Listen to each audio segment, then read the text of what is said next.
I was listening to a segment of Get Up on YouTube, and they were talking about Coach Prime and this issue that he has with columnist Sean Keeler. Now, if anyone watched the interview where Coach Prime made the statement to the guy about, hey man, you don't like us. You don't like us. And then he went in to try to, hey man, where is this coming from? And the Mr. Keeler kind of was on his heels. Deion put the man on his heels when he came at him from a more personal level. He said, man, let's kind of put this interview aside for a second and let's talk about the you of this issue. Because if it's something that I did to you, let's talk about it. If it's something that I'm unaware that I did to you, let's talk about it. Not necessarily here, but let's talk about it so we can get beyond this.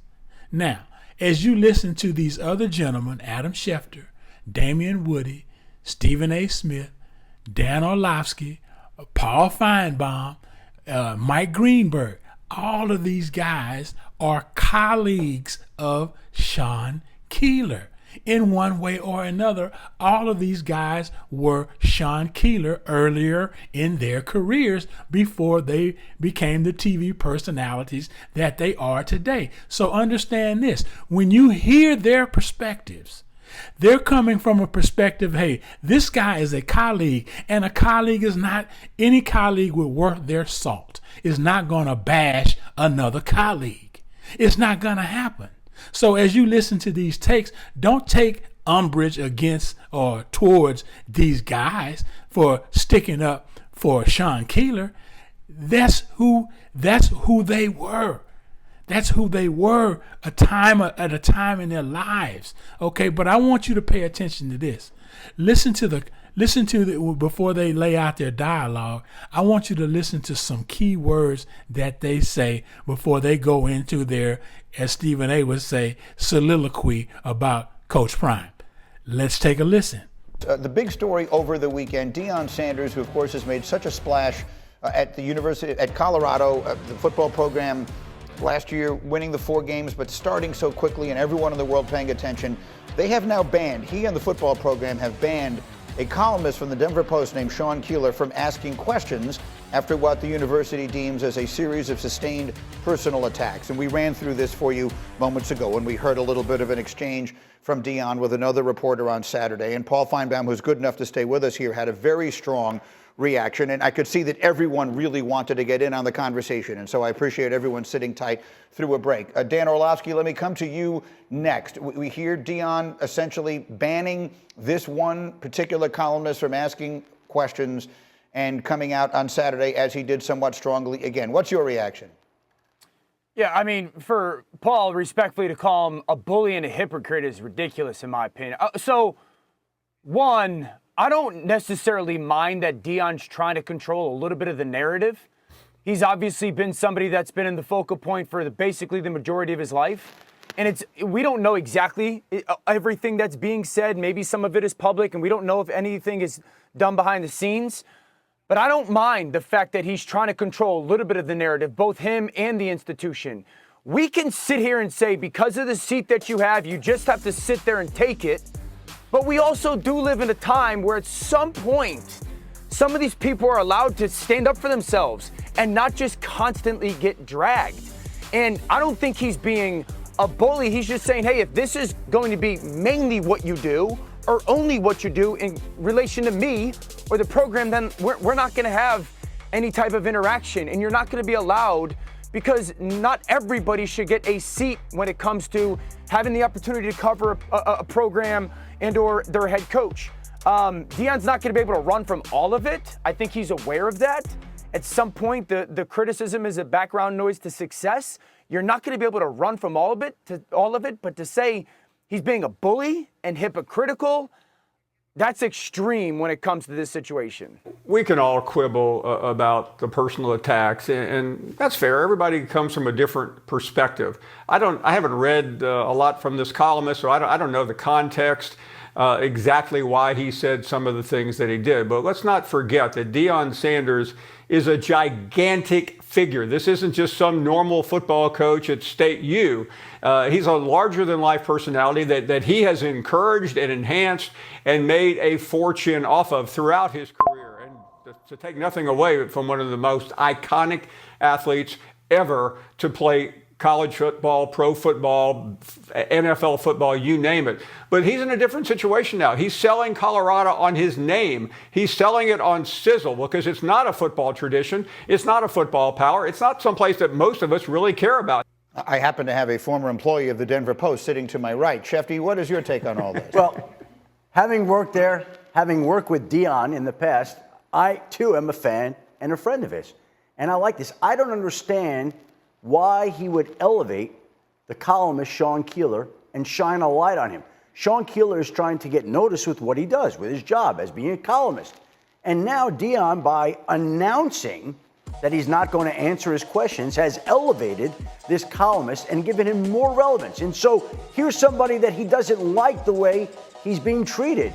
And yet he's done a huge favor for Sean Keeler by announcing this publicly when all he had to do was stop answering this guy's questions privately without making any proclamations. I don't understand why it was handled in this way, where it had to become something that had the exact opposite effect of what I think he intended to do in this particular case. What do you think of it all, D. Wood? Yeah, listen, the first thing I asked when this topic was broached in our production meeting was like, was this guy did he attack his family? Like, what's going on where you get to the point where you're literally publicly banning a reporter? And the thing that came to my mind was, you've made this guy a martyr. Think about that. When you come out and publicly announce that, listen, you're banned, like Shefty said, you've elevated his profile 1,000%. So are you really winning the battle here between you and the media? Because listen, I always say at the end of the day, with all the things that come with Deion, and I love Deion Sanders, I've always been a fan of Deion Sanders for a long time. At the end of the day, bro, you still got to win. Rooting for Deion. I've known Deion for years. He's a friend and a brother. Got a lot of love for him. I do not agree with how he's handled this situation. I do not agree with how the Colorado program has handled this situation. And quite frankly, I'm a bit disappointed because you have to have thicker skin than that. You can't then turn around because of a columnist who's been considered somebody, I don't know Mr. Keeler at all. I don't know much about his work, Sean Keeler, for the Denver Post. I'm not casting any aspersions on him, but there are people in the media out there that said he has been hypercritical and he has been accused of being a shock jock, et cetera, et cetera. If anybody's supposed to know how to deal with that, it's supposed to be prime time. Wait, let me challenge you on one thing, though, Stephen A. Sure. I don't think we need to worry about whether Prime can handle the media. Nobody has thicker skin than Prime. I think there's another angle here. I think he's intentionally wanting to put the guy on blast so people see it and they know what the deal is. I don't think it's that Prime can't take the negative press. I think his intention is to let people see what this guy is all about and his deal. I'm not implying that he can't take it. Like these gentlemen, I don't know. We don't know, as an audience, to get up, first take, as an audience to sports talk shows, we don't know the specifics behind the decision Coach Prime made to make this decision, along with the university. We don't know either. But what is happening here, no one knows, but yet all of these guys are weighing in on an opinion on what Coach Prime has done and the University of Colorado has done, or how they have chose to deal with this columnist, Sean Keeler. No one is approaching Coach Prime. If you really want to get to the bottom of this, why don't you talk to Coach Prime? This is an article Sean Keeler wrote for USA Today. Let's go down to the second paragraph where he says, Deion Sanders is a false prophet, the Bruce Lee of BS, Harold Hill in designer shades. He's also in the wrong business, Keeler wrote then. If Coach Prime wanted to run for governor, he'd kill it. Rallies for breakfast, adoring fans for miles, no NCAA, no recruiting rules, no pesky Washington states to hammer you senseless in the cold. Now, later in this same article, Keeler would admit, I've taken my swings at the pinata, Keeler wrote.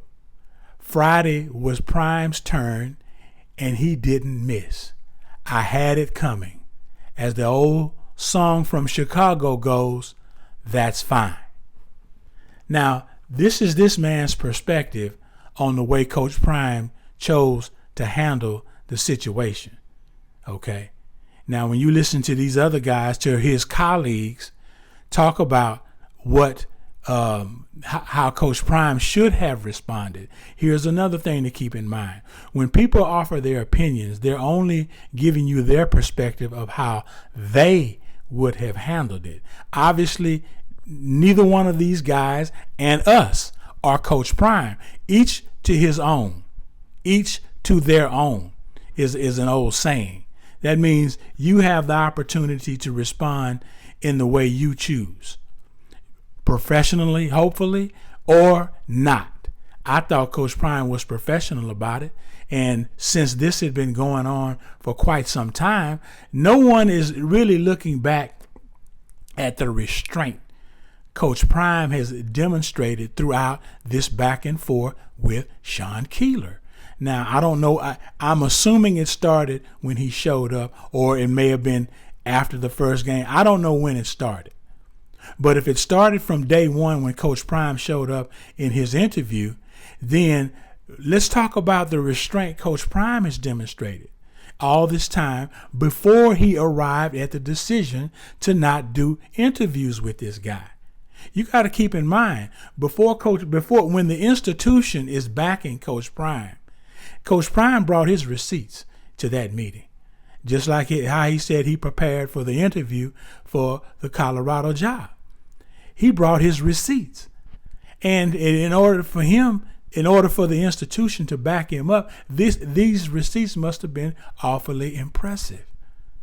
For the institution to say, hey, we got your back on this. For Rick to say, hey, we got your back. For the regents, hey, we got your back. Let's just put this on ice for a time until we can move forward or see how we move forward. No one is looking at that from this perspective. In closing, what I believe, and this is my summation of this issue that's going on with Colorado and Sean Keeler. Coach Prime is protecting his image. He's protecting his character. How he is portrayed in the media is important to him, as it should be important to anyone. Coach Prime is not doing anything unusual as some of Sean Keeler's colleagues are accusing him of. Coach Prime is saying, look, if I have done something to warrant this type of response that you're coming at me with, then let's at least bring it to my attention. Allow me to face my accuser, if you will. But if there is nothing on the books that you can point to say the things that you're saying about me, then you've made this personal. You've made this personal, and I'm not going to allow you to do that because I haven't done anything to you to warrant such in the manner in which you're coming at me. And you want to go public with this? The media is a pretty powerful machine, you all. Whatever they say about you, a lot of people are going to believe, even if it's not true. If you say a story enough times, people will believe it, whether it's true or not. So in my opinion, I applaud Coach Prime in this instance because he's protecting his image. He's protecting how he is being portrayed by Sean Keeler to Colorado, to the United States, and largely to the world. He's protecting that image. So in this instance, hey, hats off to you, Coach Prime. Maybe we can take a page out of your book and seek to protect our image, especially when we're wrongfully accused.